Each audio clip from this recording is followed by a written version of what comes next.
make some peanut butter and chocolate chip cookies. Here's everything you'll need. Brown sugar, chocolate chips, Reese's peanut butter chips, eggs, salt, butter, flour, sugar, and baking soda. Preheat the oven to 325 degrees Fahrenheit. In a medium bowl, add 2 1/4 cups of all-purpose flour, 1 teaspoon salt, 1 teaspoon baking soda, and set aside.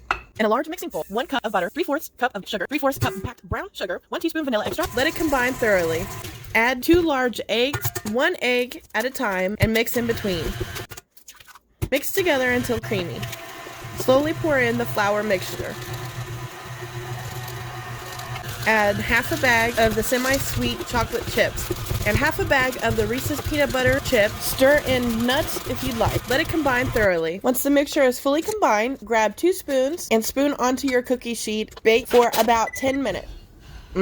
Look how soft they are. I hope you liked this video. If you'd like to see more recipes and videos like this, make sure to like and follow. Thanks. Enjoy.